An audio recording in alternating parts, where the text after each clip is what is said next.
जनपद मुरादाबाद के बिलारी नगर में आइडिया ग्राउंड में आयोजित भीम आर्मी आजाद समाज पार्टी के कार्यकर्ता सम्मेलन में संबोधित करने पहुंचे चंद्रशेखर रावण ने कहा कि वर्तमान की डबल इंजन की सरकार ने बहुजनों और अल्पसंख्यकों को बहुत नीचे पायदान पर पहुंचा दिया। अब समय आ गया है परिवर्तन का। इसके चलते बाबा साहेब भीमराव अम्बेडकर के संदेश को देते हुए एकता के साथ आगे बढ़ने का आह्वान किया। रविवार को आयोजित भीम आर्मी सम्मेलन में मुख्य अतिथि के रूप में पहुंचे भीम आर्मी आजाद समाज पार्टी के संस्थापक एवं राष्ट्रीय अध्यक्ष चंद्रशेखर रावण का कार्यकर्ताओं ने फूल मालाओं से लादकर जोरदार स्वागत किया। इस मौके पर उन्होंने महात्मा बुद्ध और बाबा साहब के चित्र पर पुष्प अर्पित कर श्रद्धांजलि अर्पित की। कार्यक्रम में 10 मेधावी छात्र छात्राओं को सम्मानित किया और भीम आर्मी पाठशाला का शुभारंभ किया। इस मौके पर उन्होंने कहा कि बाबा साहब का संदेश शिक्षित बनो, संगठित रहो और संघर्ष करो, इसको आधार बनाकर उन्होंने कहा कि आपने 2 काम तो किए लेकिन संघर्ष नहीं किया।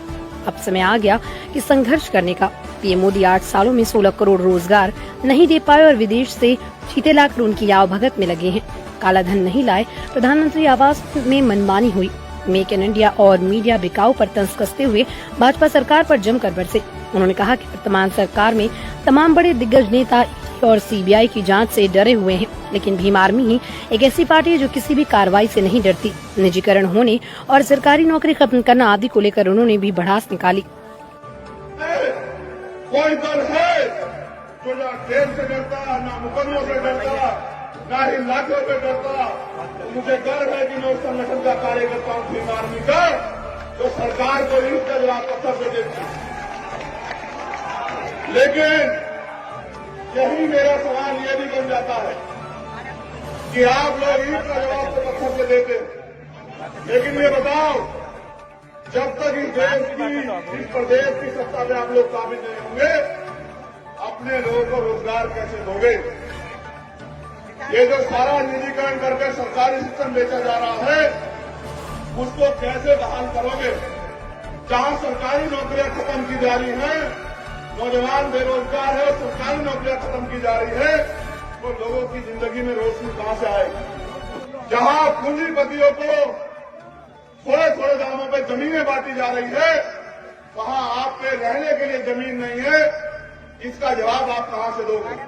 जब आने वाली पीढ़ियां जवाब मांगेंगी कि जब भारतीय संविधान को खत्म किया जा रहा था, तब आप लोग क्या करे थे, इसका जवाब आप कहां से दोगे? ये पूछने के लिए मैं मुरादाबाद में आया। आखिरी उम्मीद आपको, बाबा साहब अम्बेडकर ने कहा, जिस समाज का युवा जीते जी अपने समाज की लड़ाई नहीं लड़ता, हक अधिकारों की लड़ाई नहीं लड़ता, वो जीते जी भी मरे हुए के समान होता है। और जिस समाज का युवा जीते जी हक अधिकारों की लड़ाई लड़ता है, स्वाभिमान सम्मान की लड़ाई लड़ता है, वो मर कर जिम्मेदारी की आप सब लोगों की है या नहीं है? बताओ, दोनों हाथ उठा के बताओ, है या नहीं है? अगर जोश गलत दिशा में जाएगा तो परले आएगी, अगर सही दिशा में जाएगा तो सत्ता आएगी। और जब सत्ता आएगी तभी आपके हाथ में वो ताकत होगी कि आप अपने लोगों के लिए कानून बना के अधिकार दिलाने का काम कर सकते हो। मैंने ये कहा अभी मध्य प्रदेश की धरती पे कि जिस समय हमें अवसर मिलेगा, जितना निजीकरण किया गया है उन सारे विभागों को सबका सरकारीकरण करने का काम हम लोग करेंगे। और जितने पूंजीपति मित्रों को फ्री में जमीन अलॉट की गई है, वो सारी जमीन हम लोग गरीबों में बांटने का काम करेंगे। पट्टे बना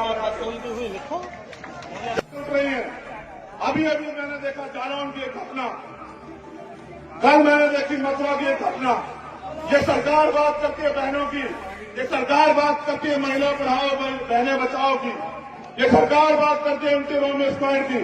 जिस तरह से बच्चों की हत्याएं और रेप की सरकार में हो रहा है, और इसे कोई से राज का नाम दो, ये जब बहन बेटियों की रक्षा नहीं कर सकते, इन निकम्मों को तो सरकार से वैसे इस्तीफा दे देना चाहिए। अगर ये इतने निर्दयी लोग हैं, ये तो बीजेपी के लोग इतने निकम्मे और निर्दयी लोग हैं कि ये तो लाशों में राजनीति करते, दंगे करा करा के भाईचारे को तोड़ के हिंदू मुसलमान करके ये साजिशें करके सत्ता में बैठे हुए लोग। हमें इनकी साजिशों से सावधान रहना। मैं अपने नौजवान साथियों से पूछ रहा हूं, आप बताओ, ये जो पहले चीख रही चिल्ला रही हैं, इनकी सुरक्षा की जिम्मेदारी आपकी है या नहीं? बताओ। अगर आपकी जिम्मेदारी है तो ये भी बताओ, इन जो अन्याय हो रहा है उसका हिसाब कौन लेगा? इतनी हल्केबाज में बताओगे तो ये मुरादाबाद के लोग आराम से खड़े रहे, प्रशासन के लोग। इसका हिसाब कौन देगा बताओ? इस बार अगर किसी बहन के इसमत पे हाथ डाले कोई, इस बार अगर यहाँ किसी बहन को बेइज्जत किया जाए तो यहाँ के डीएम और एसएसपी कार्यालय में इसी संख्या में जाना, इसी संख्या में जाना। फिर मैं देखता हूँ किसी बहन की बदनामी करी। जब आप इतनी संख्या में वहां जाकर बैठोगे तब इनको एहसास होगा, तब ये नींद से जाएंगे, इनको समझ आएगी बच्ची कितनी कीमती होती है, बहनें कितनी कीमती होती है, तब इनको समझ आएगा। मैं तो आपसे कह रहा हूं, आप देखो और गौर करो, सीए क्यों आया, एनपीआर एनआरसी क्यों आया? क्योंकि सत्ता उनकी थी, लोग चाहते थे ये आए। आप चाहते हैं निजीकरण रुक जाए, आप चाहते हैं बेरोजगारी खत्म से होगा। आप ये तय करें मानसिक गुलामी को छोड़ करके आपका हाथ ऐसे होना चाहिए देश में या ऐसे होना चाहिए। अगर ऐसे होना चाहिए तो इसके लिए आपको काबिलियत पैदा करनी पड़ेगी, और जो नालायकी हमारे अंदर है उसको हमें खत्म करना पड़ेगा। वो नालायकी तब खत्म होगी जब हम 365 दिन अपने राज सत्ता के लोगों के लिए भीड़ जुटाने के लिए पैसे बांटे जाते हैं, खाना बांटा जाता है, गाड़ियां और तेल के साधन दिए जाते हैं। लेकिन आपका प्यार इतना है कि आप अपने साधन पे और बैठने की जगह नहीं है। मैं खुद चल के आया हूं, पूरे ग्राउंड में पानी भरा हूं, मैं कल से देख रहा हूं। मुरादाबाद ने जो सम्मान दिया है। जनपद मुरादाबाद के बिलारी नगर में आइडिया ग्राउंड में आयोजित भीम आर्मी आजाद समाज पार्टी के कार्यकर्ता सम्मेलन में संबोधित करने पहुंचे चंद्रशेखर रावण ने कहा कि वर्तमान की डबल इंजन की सरकार ने बहुजनों और अल्पसंख्यकों को बहुत नीचे पायदान पर पहुंचा दिया। अब समय आ गया है परिवर्तन का। इसके चलते बाबा साहेब भीमराव अम्बेडकर के संदेश को देते हुए एकता के साथ आगे बढ़ने का आह्वान किया। रविवार को आयोजित भीम आर्मी सम्मेलन में मुख्य अतिथि के रूप में पहुंचे भीम आर्मी आजाद समाज पार्टी के संस्थापक एवं राष्ट्रीय अध्यक्ष चंद्रशेखर रावण का कार्यकर्ताओं ने फूल मालाओं से लादकर जोरदार स्वागत किया। इस मौके पर उन्होंने महात्मा बुद्ध और बाबा साहब के चित्र पर पुष्प अर्पित कर श्रद्धांजलि अर्पित की। कार्यक्रम में 10 मेधावी छात्र छात्राओं को सम्मानित किया और भीम आर्मी पाठशाला का शुभारंभ किया। इस मौके पर उन्होंने कहा कि बाबा साहब का संदेश शिक्षित बनो, संगठित रहो और संघर्ष करो, इसको आधार बनाकर उन्होंने कहा कि आपने 2 काम तो किए लेकिन संघर्ष नहीं किया। अब समय आ गया कि संघर्ष करने का। पीएम मोदी 8 सालों में 16 करोड़ रोजगार नहीं दे पाए और विदेश से चीते लाकर उनकी आवभगत में लगे हैं। काला धन नहीं लाए, प्रधानमंत्री आवास में मनमानी हुई, मेक इन इंडिया और मीडिया बिकाऊ पर तंज कसते हुए भाजपा सरकार पर जमकर बरसे। उन्होंने कहा कि वर्तमान सरकार में तमाम बड़े दिग्गज नेता और सीबीआई की जांच से डरे हुए हैं, लेकिन भीम आर्मी ही एक ऐसी पार्टी है जो किसी भी कार्रवाई से नहीं डरती। निजीकरण होने और सरकारी नौकरी खत्म करना आदि को लेकर उन्होंने भी भड़ास निकाली। कोई दल है जो ना जेल से डरता, ना मुकदमों से डरता, ना ही लाठों से डरता। मुझे गर्व है कि मैं उस संगठन का कार्यकर्ता हूं भीम आर्मी का, जो सरकार को इसका जवाब पत्थर से देती। लेकिन यही मेरा सवाल ये भी बन जाता है कि आप लोग ईद का जवाब तो पत्थर से देते, लेकिन ये बताओ, जब तक इस देश की, इस प्रदेश की सत्ता में आप लोग काबिल नहीं होंगे, अपने लोगों को रोजगार कैसे दोगे? ये जो सारा निजीकरण करके सरकारी सिस्टम बेचा जा रहा है, उसको कैसे बहाल करोगे? जहां सरकारी नौकरियां खत्म की जा रही हैं, नौजवान बेरोजगार है, सरकारी नौकरियां खत्म की जा रही है, तो लोगों की जिंदगी में रोशनी कहां से आएगी? जहां पूंजीपतियों को थोड़े थोड़े दामों पर जमीनें बांटी जा रही है, वहां आपके रहने के लिए जमीन नहीं है। इसका जवाब आप कहां से दोगे? जब आने वाली पीढ़ियां जवाब मांगेंगी कि जब भारतीय संविधान को खत्म किया जा रहा था, तब आप लोग क्या कर रहे थे, इसका जवाब आप कहां से दोगे? ये पूछने के लिए मैं मुरादाबाद में आया। आखिरी उम्मीद आपको, बाबा साहब अम्बेडकर ने कहा, जिस समाज का युवा जीते जी अपने समाज की लड़ाई नहीं लड़ता, हक अधिकारों की लड़ाई नहीं लड़ता, वो जीते जी भी मरे हुए के समान होता है।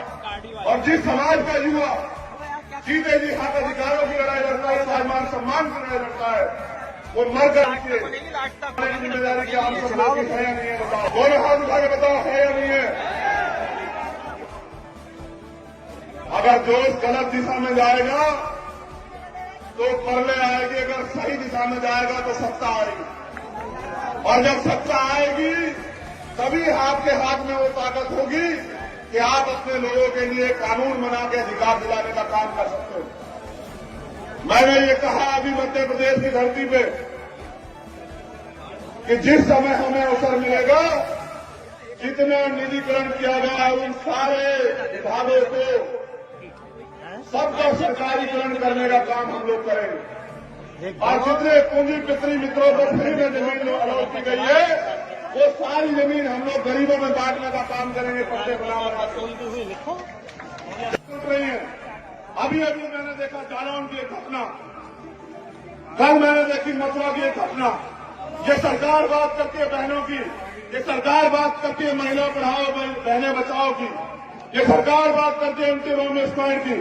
जिस तरह से बच्चों की हत्याएं और रेप की सरकार में हो रहा है, और इसे कोई से राज का नाम दो, ये जब बहन बेटियों की रक्षा नहीं कर सकते, इन निकम्मों को तो सरकार से वैसे इस्तीफा दे देना चाहिए। अगर ये इतने निर्दयी लोग हैं, ये तो बीजेपी के लोग इतने निकम्मे और निर्दयी लोग हैं, ये तो लाशों में राजनीति करते, दंगे करा करा के भाईचारे को तोड़ के हिंदू मुसलमान करके ये साजिशें करके सत्ता में बैठे हुए लोग। हमें इनकी साजिशों से सावधान रहना। मैं अपने नौजवान साथियों से पूछ रहा हूं, आप बताओ, ये जो बहनें चीख रही चिल्ला रही हैं, इनकी सुरक्षा की जिम्मेदारी आपकी है या नहीं, ये बताओ। अगर आपकी जिम्मेदारी है तो ये भी बताओ, इन जो अन्याय हो रहा है उसका हिसाब कौन लेगा। इतनी हल्के आवाज में बताओगे तो ये मुरादाबाद के लोग आराम से खड़े रहे, प्रशासन के लोग, इसका हिसाब कौन लेगा बताओ। इस बार अगर किसी बहन के सुरक्षा पे हाथ डाले कोई, इस बार अगर यहां किसी बहन को बेइज्जत किया जाए तो यहां के डीएम और एसएसपी कार्यालय में इसी संख्या में जाना, इसी संख्या में जाना। फिर मैं देखता हूं किसी बहन की बदनामी करी। जब आप इतनी संख्या में वहां जाकर बैठोगे तब इनको एहसास होगा, तब ये नींद से जाएंगे, इनको समझ आएगी बच्ची कितनी कीमती होती है, बहनें कितनी कीमती होती है, तब इनको समझ आएगा। मैं तो आपसे कह रहा हूं, आप देखो और गौर करो, सीए क्यों आया, एनपीआर एनआरसी क्यों आया, क्योंकि सत्ता उनकी थी, वो चाहते नहीं आए। आप चाहते हैं निजीकरण रुक जाए, आप चाहते हैं बेरोजगारी खत्म से होगा। आप ये तय करें मानसिक गुलामी को छोड़ करके आपका हाथ ऐसे होना चाहिए देश में या ऐसे होना चाहिए। अगर ऐसे होना चाहिए तो इसके लिए आपको काबिलियत पैदा करनी पड़ेगी, और जो नालायकी हमारे अंदर है उसको हमें खत्म करना पड़ेगा।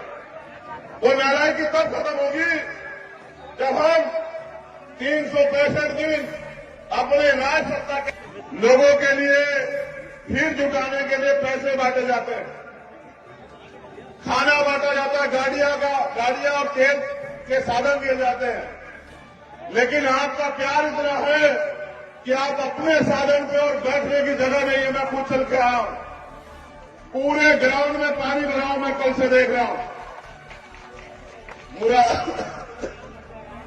मुरादाबाद ने जो सम्मान दिया है